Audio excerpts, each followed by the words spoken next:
अब जल्दी से बता देते हैं कि कैसे दो धड़ों में ये जो युद्ध के हालात बने हैं, इससे दो धड़ों में दुनिया बंटती नजर आ रही है। कौन किसके साथ है ये जानना भी बहुत जरूरी है। इजराइल के साथ कौन कौन है? अमेरिका इजराइल के साथ है। इसके अलावा हमास के साथ कौन है? ईरान ने ही तो कहीं ना कहीं एक पुश दिया है हमास को, जिसके बाद ये घटना सामने आई है। भारत भी इजराइल के साथ है। प्रधानमंत्री ने खासतौर पर ट्वीट कर ये कहा, जर्मनी इजराइल के साथ है, हमास के साथ कुवैत है। कुवैत देश है, जो तमाम मुस्लिम वर्ल्ड की कंट्रीज हैं वो कहीं ना कहीं कोशिश कर रही हैं हमास को एक तरह से समर्थन देने की, लेकिन फ्रांस इजराइल के साथ है, हमास के साथ कतर यहां पर नजर आ रहा है। ये हम आपको बता रहे हैं कि कौन कौन से देश कौन सा धड़ा चुन रहे हैं इजराइल के साथ। यूरोपियन यूनियन अपने आप में बहुत बड़ी ताकत है। तुर्की है, हमास के साथ है। मुस्लिम वर्ल्ड की कंट्रीज कहीं ना कहीं हमास का समर्थन कर रही हैं, और पाकिस्तान हमेशा ही आतंक को सपोर्ट करता रहा है, यहां भी वही कर रहा है, हमास के साथ है। लेकिन कनाडा ने यह साफ कर दिया है कि वो इजराइल के साथ है। ब्रिटेन, वो तमाम ताकतवर देश अगर हम कहें, मुस्लिम कंट्रीज को अगर छोड़ दें, तमाम जो है यहां पर खाड़ी देशों की कंट्रीज हैं, यमन हमास के साथ है, लेकिन यहां पर जापान भी इजराइल के साथ खड़ा नजर आ रहा है। लेबनान के जो आतंकी संगठन हिजबुल्लाह, उसने पहले ही हमले तेज कर दिए। ऐसे में साफ समझ में आ रहा है कि हमास के साथ है, लेकिन इटली भी इजराइल के साथ। पूरा यूरोपियन यूनियन कहें, जर्मनी, फ्रांस, इटली, ये तमाम जो देश है ये इजराइल के साथ खड़े नजर आ रहे हैं। पोलैंड भी इजराइल के साथ खड़ा है। जो तमाम ताकतवर देश है, महाशक्तियां हैं, डेवलप्ड कंट्रीज हैं, वो पूरी तरह से इजराइल का समर्थन कर रहे हैं। और यही वजह है कि अब ये हमास के लिए बहुत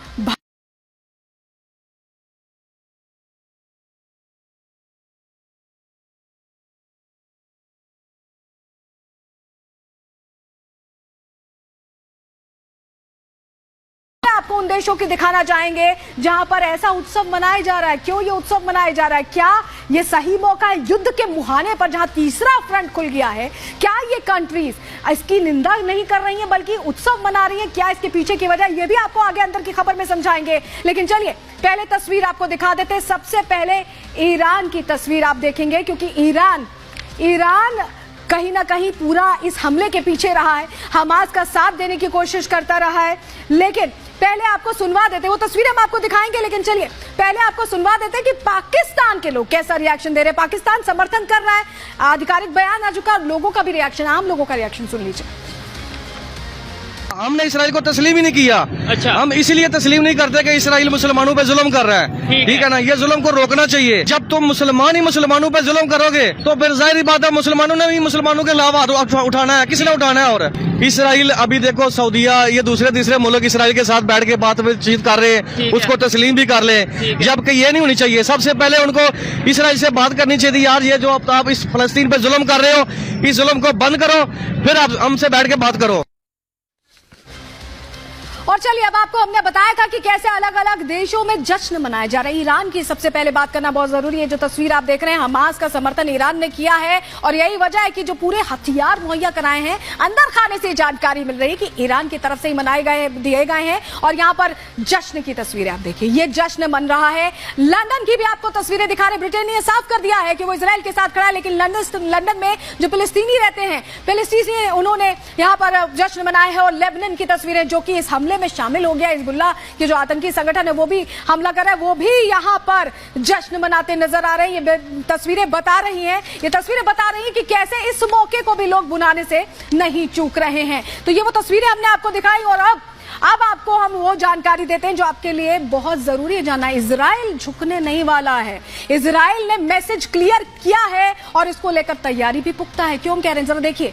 ये आपको जो हम ग्राफिक्स दिखा रहे हैं, इसके जरिए आप देखेंगे तो आप बेहतर तरीके से समझ पाएंगे, क्योंकि इजराइल तमाम जो मुस्लिम देश हैं उनसे घिरा हुआ है। यहूदियों का यह देश है, और यहां पर ही ये जो रणनीति अपनाने की कोशिश की गई थी, हम आपको बताएं, सीरिया, लेबनान, जॉर्डन, गाजा पट्टी से तो हमले ही हो रहे हैं, लेबनान से तो हमले ही हो रहे हैं, वेस्ट बैंक को भी निशाना बनाने की बात है। इजिप्ट भी अब अपने तेवर बदलता नजर आ रहा है। पहले नम था, कुछ बोल नहीं रहा था, लेकिन इजिप्ट के भी तेवर बदल रहे हैं। सऊदी अरब देश भी कहीं ना कहीं हमास के साथ नजर आ रहे हैं, लेकिन इजराइल ने यह तय कर लिया है वो झुकेगा नहीं। और यही वजह है कि एक पूरी तरह से डिफेंस मैकेनिज्म एक्टिव हो गया है, और उस पर काम करते हुए जवाब लगातार इजराइल की तरफ से दिया जा रहा है। सबसे बड़ी बात यह है कि इजराइल की अगर बात बात करें तो 96 लाख की आबादी वाला देश है, लेकिन इन 96 लाख लोगों में हमने आपको बताया कि कैसे ये इक्विप्ड है, हर नागरिक को ट्रेनिंग दी गई है। ऐसे में हमास के लिए अब उल्टी गिनती शुरू हो गई है। क्यों हम ऐसा कह रहे हैं, रिपोर्ट के जरिए आपको दिखाते हैं।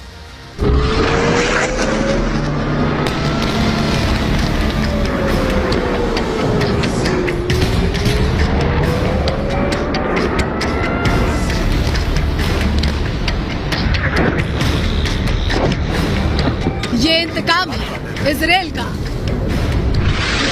ये जवाब है हमास की हिमाकत का। गाजा पट्टी पर मची तबाही दुनिया को बता रही है इजराइल की ओर आंख उठाने वालों का अंजाम क्या होता है। गरजते फाइटर जेट और बरसते बम दुश्मनों को दहला रहे हैं। गाजा पट्टी में ऐसी तबाही मची है जिसके बारे में हमास ने सोचा भी नहीं होगा। क्षेत्रफल में भारत के केरल राज्य से छोटा और आबादी के मामले में दिल्ली से आधा इजराइल दुनिया का वो देश है जो चारों ओर से दुश्मनों से घिरा है। लेकिन इजराइल दुनिया की एक ऐसी ताकत है जिसे झुकाना या हराना हर किसी के बूते की बात नहीं है। दुनिया की बड़ी बड़ी ताकतें इजराइल की सेना से खौफ खाती हैं। आपको जानकर हैरानी होगी कि इजराइल दुनिया का वो इकलौता योद्धा देश है जो आजादी का जश्न भी ठीक से नहीं मना पाया और सेना को जंग के मैदान में उतारना पड़ा। तब उसके पास न ज्यादा संसाधन थे, न घातक हथियार, न ही लंबी चौड़ी फौज। 1948 में इजराइल ने खुद को आजाद देश घोषित किया। तब अरब देशों की सेनाओं ने उसके खिलाफ जंग छेड़ दी। 1 साल तक चली जंग में आखिरकार जीत इजराइल की हुई।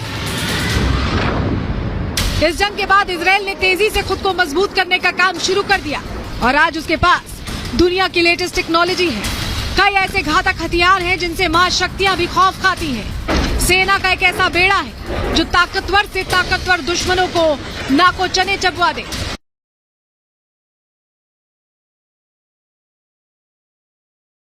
होने वाले कई हमलों को नाकाम करता आ रहा है।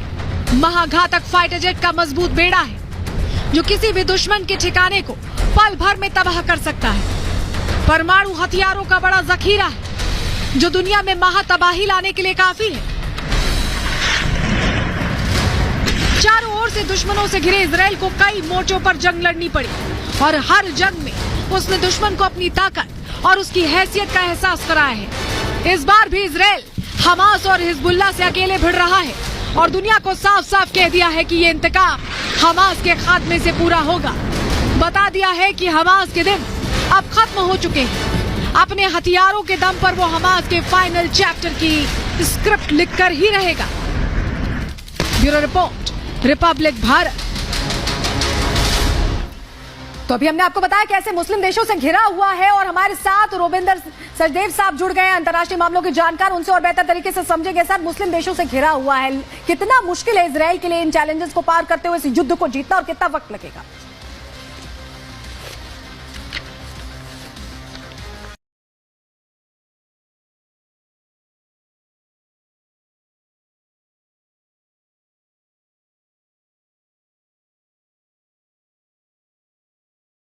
ये सब मोनार्कीज हैं, तो अगर वहाँ का राजा अपने रिलीजन के पैलेस्टीनियंस के साथ खड़ा नहीं होगा तो उसकी आवाम उसके खिलाफ भड़क सकती है।